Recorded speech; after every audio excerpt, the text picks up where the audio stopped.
Leendőházuk konyháját, szobáját mutatja ez a fiatalasszony. Albérletben szűkölködnek férjével és másfél éves kislányukkal. Házat venni soha nem volt pénzük, hitelt vagy szociális lakást nem kaptak, ezért döntöttek úgy, hogy a Habitathoz fordulnak segítségért.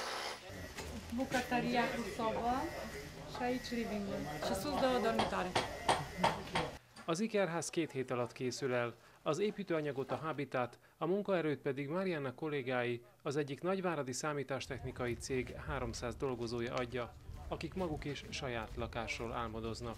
Nagyon élvezem. Ez egy élmény. Hát, ha majd egyszer a sajátunkat építjük, az lesz az igazi. Most gyűjtünk egy kis tapasztalatot.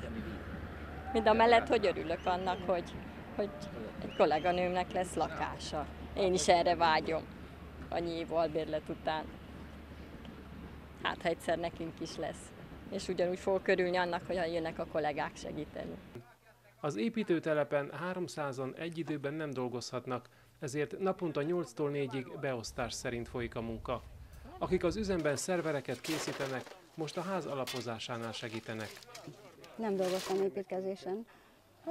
Jó, élvezem. Még új, minden új, mert nem értek hozzá. Úgy félve fogok neki, hogy nehogy félre csináljam. Vagy ne úgy jön ki, ahogy azt elvárják tőlem. Mi egy vonalon dolgozunk, szóval közvetlen kollégák vagyunk, össze vagyunk szokva a munkahelyen is, és akkor így egymás kezére dolgozhatunk.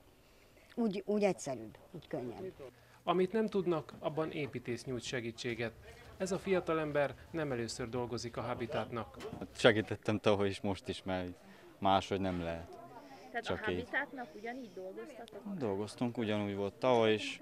Így gondolom, hogy jobban úgy tudok segíteni az embereknek, hogy építünk nekik egy házat, mert tudom milyen, hogy nincsen lakás. Amíg a nők fűrészenek és drótoznak, a férfiak az emelet vasbeton szerkezetét öntik. A munkálatokban a lakástulajdonosnak is kötelezően részt kell vennie. Am încercat mai multe bănci, n-am reușit, am auzit de Habitat, ne-am depus cererea la Habitat și așa am ajuns să fim selectați. Nu am construit până acum, prima dată, de 3 luni de zile sunt aici pe șantier, defrișat, tot. E greu să faci? Nu, e muncă în echipă, nu este greu. Romániában az első Habitat lakást 1996-ban Berényesben építették. Azóta több mint 700 családon segítettek a kalálkázás rég bevált, ám mára kissé elfelejtett módszerével. Voluntariatul are mai multe aspecte. Pe de o parte, oferă celor care participă la astfel de experiență, oferă o bună ocazie ca să-și manifeste iubirea față de aproapele, pentru că noi suntem și o organizație creștină care ne ghidăm după principiile lui Hristos, care ne îndeamnă să ne iubim aproapele și ajutând pe aproapele înseamnă că punem în practică această solicitare. A mozgalom 30 új lakóházat épít Bihar-püspökiben a közeljövőben. Az újdonsült tulajdonosok 20 év alatt részletekben fizetik ki a házukat. Egy Habitat összkomfortos ház 15 000 euróba kerül, miközben egy városi tömbházlakás ennek kétszerese is lehet.